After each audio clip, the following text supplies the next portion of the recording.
Hello and welcome back to Click Video Mag today on Embargo Day. Yay. We love these days when we announce new products. It's always really exciting for us to get to talk about our latest, newest stuff. It's an EOS year, it's the EOS 30th anniversary year, and we've already announced 4 EOS cameras. We had the 77D, 800D, the M6, and the C200. We're going to include, because it's an EOS, and 2 more before half year end. That's pretty damn exciting. First and foremost, we're going to talk about your new 200D, am I right? Yes, 200D. Comes in the range, replaces the very popular 100D. Now, with the EOS 100D, what they did is they released the female camera because it was built for small hands. It was tiny, yeah. It was very tiny. At the time, I think it was the smallest SLR. It was the smallest SLR, but I also found from our point of view, it was kind of difficult for me to hold. Oh, indeed, yeah, it was very weirdly designed. Enter the 200D, and the game has changed completely because redesigned grip. We both can actually use the camera now. Interesting enough. It's dual pixel autofocus. So we want that. That comes in at an entry level price point. That's a huge thing. Yeah. This sits below 800D in the range. Fantastic. So the price point is below 800D's price point. You've got dual pixel AF, 24 million pixels. You've got Bluetooth, Wi-Fi, NFC. So all the connectivity all you the want. connectivity. For the first time in a small body like this, is you've got a flip out LCD on the back. Great. Which is completely, you can use it whichever way around, up, down, shooting, doing the selfie. Funny enough, it's even got a selfie mode in it. Indeed. Full high def video. Full high def video. It's got mic input. Good. It's all around a nice little addition to the range. Nice, yeah. Have played with it. Cool. Have thrown it at some aircraft, and they threw it back at me. It's pretty slow in terms of frames a second. What, 5 frames a second. Five Frames a second. Look, it's only 9 AF points, but you can't expect more AF points on the entry level. Well, from that price point, at 24 million pixels, 5 times a second, you can pretty much use it for pretty much anything. That's very cool. The aircraft shots were nice. I'm doing some more this weekend, so I'll upload that at a stage to the Facebook page. And so you've got the new 1855 IS STM on there. Is that going to be a standard kit lens? Standard kit lens. It also comes in 2 models. So it comes with 1855 IS STM lens and also the DC lens. DC lens, of course, is for the bit of a lower price point. Indeed. We are planning on bringing in some interesting bundles straight from Europe. They're doing the bundles for us. Good. So keep looking. Sales start roundabout. They said to me you can have it towards the end of July. I said I'd rather launch it 1st of August. Okay. So in stores 1st of August, and pricing to be announced as soon as our fluctuating exchange rate calms down. Love it. Well, it's a nice new addition to the entry level lineup. As you say, adding to the existing 800D we announced earlier in the year. 1300D carries on as our absolute base entry level model. Okay, well, now to my baby. Really excited about this monster. The EOS 6D has been a very, very popular camera for us for quite a long time. And this is probably the most eagerly anticipated camera. It's been 5 years in the making. Also the most rumoured camera. Also the most rumoured. Last 6 months. Well, indeed. In fact, even longer than 6 months, like a year. Being sort of 5 years in the making, we've evolved quite a hell of a lot. And essentially what we've done is we've done a very carefully considered upgrade for the 6D, yet keeping the intention aimed at its original market point. And its original market point was for a travel photographer. More than anything else, somebody who wanted low light capability, small compact body, good connectivity, and above all else, the full frame sensor. So we launched the 6D with a full frame sensor, a light compact body with Wi-Fi and GPS. At the time, one of the greatest things since sliced bread. And then it started moving into a whole bunch of genres we hadn't even expected. The bloggers and the video vloggers in particular loved it a hell of a lot. But it had a couple of flaws and a couple of things that, oh gosh, people complained about from day one. And we listened to all of the users, and we essentially took all of that information and we threw that at the 6D Mark II.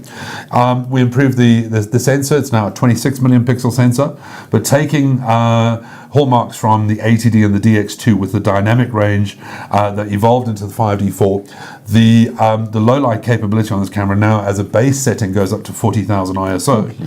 Which for a compact entry-level camera is actually very, very, very good.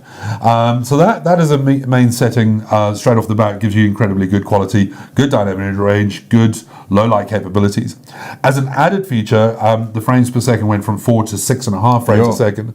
But 6.5 frames a second is useless unless you've got a good tracking autofocus. And a lot of people hated the 6D. It only had 11 points. This has now got 45 all cross-type focusing points with an autofocus processor in the back end, AI Servo Mark II, specifically aimed at high-speed action tracking. Now that's something we developed for the first time in the DX Mark II, which at 14 or even 16 frames a second is the kind of benchmark for speed. That was the drawback for me on the old 61 is you absolutely. couldn't throw anything fast at it. No, it was great for carefully considered landscapes, beauty, portraits, travel. Perfect. Travel, absolutely cool. So we haven't negated any of those, but we've now added the speed aspect to it. And again, I used to call the 5D my Swiss Army knife of cameras because you could do anything with it. It's a little Swiss Army knife? This is a light, small, compact Swiss Army knife. One of the things, one or two blades, no more. Absolutely, but for its price point, what you're getting is absolutely astonishing.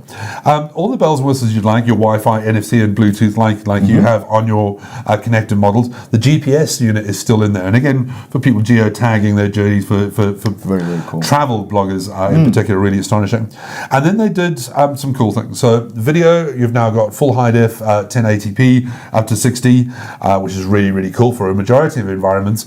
But what everybody wanted from the get-go, the flip out screen. Bloggers, etc., vloggers holding the camera at arm's length, being able to film themselves, get an idea of their framing, etc. What an absolute pleasure. That flip out screen was a huge demand, and one of the first ones ever on a full frame SLR, first one in our full frame SLR lineup. There is a 4K option, but only in the time-lapse capability. Unfortunately, 4K requires a lot of processing power, generates a hell of a lot of heat, and that kind of negates from the small, compact, lightweight, and above all else, lower priced level camera that I was going to ask about the 4K, but I understand where you're going. But it's not supposed to be there. But 4K for time-lapse, and again for the travel bloggers, set the camera up on a tripod, built-in interval timer, let it go, and deliver a 4K time-lapse of clouds racing across landscapes. You're still delivering something that's actually very, very, very appealing. So, I find that everybody is on this 4K hype, and you have to have 4K. If it hasn't got 4K, the problem is I find a lot of 4K that's out there is soft. Indeed, well, 4K has to be pin sharp. It has to be, because you're seeing everything. Otherwise, it's horrible. Otherwise, it's and we're very much of the mindset of let's have full high def that is absolutely beautiful and with dual pixel autofocus. Pin sharp all the time. Absolutely all the time. And that's a far more valuable thing, we think. We know that the vast majority of broadcasters will reject tons of footage because it's out of focus. And we'd rather say, well, hang on, let's have full high def that is beautiful, incredible under low light conditions. You're using the full frame sensor HUD here, beautiful shallow depth of field, lovely blurred background effects, but what you want in focus, absolutely pin sharp. And you have some dual pixel autofocus controls that we've never had before in terms of using it as sticky or as responsive. Yeah, that's cool. Now, sticky, if I'm filming a car running across, I'm panning with it. Sticky, I want it to stay on the car, regardless of if somebody steps in front of me or a billboard or a pole. I thought you were going to say somebody steps in front of the car. Well, anyway, but it holds the autofocus on the car. You can switch it over to responsive, in which case that if you wanted to switch that billboard between you and the car, it will jump to that, and it can do that quite quickly. So responsive would be sort of in a sports mode, where you want to switch from one player to the other, or whatever. Absolutely. You want to stay with the action. It's something that you as a filmmaker or you as a photographer will know what you essentially want. Which one? So there's a lot of good thinking behind that. You can see there's a brand new grip. This is the new BG21 grip, and for the first time ever, a video boss. Now that's something that we've never put onto an SLR or even an SLR accessory up until now, and essentially that's when mounted on a tripod, it stops the camera from waggling, and as I say, it's just an extra pin, and it's a very video function, a very video feature that now comes up in this. So I've been shooting with it for a couple of weeks. Some of the pictures you'll have seen in the background behind, when I was talking about some low light shots, some action responsive stuff. It's really, really interesting, and I must admit, I'm very, very taken with it. I loved the 6D when it first came out. Unfortunately, it was on the back of a 5D3. And the 5D3 had everything the 6D needed with the autofocus. Obviously it came at a price. This, however, is now, hang on a second, from a travel perspective, something I'd actually rather pick up and go out with on a day-to-day basis than my 5D4. Dare I say it? I've got to ask, have you got an idea where the pricing is going to sit here? Have you got a sort of a ballpark? At this stage, we're looking at around 30. Again, it's awesome. Exchange rate related, and that would be body only. I tell you, it's great. There will be lens kits with the 2470 f4 and with the 24105, but those we'll confirm when it comes onto the market. Is this going to be 24105L or non-L? There are two options, either with the L or with the IS-STM. Okay. Obviously, there's a need for the lighter weight IS-STM, especially for cheaper video as well. Lots of money for that. Indeed. So there's going to be a couple of options out there, and again, hitting the market pretty much tail end of July, early August, just like yours. So that's it for our hot news item today. We are pretty damn excited, and we want to talk to you about these things as soon as they come out. And again, this is why we have these embargo date videos. As usual, thank you very much for watching. Click and subscribe as below. Let us know what you think in the comments below. It's very, very handy for us to see, are we on the right track? Are we doing something, you guys hate what we're talking about, whatever the case may be. But that's it for us. Thank you very much. Ciao.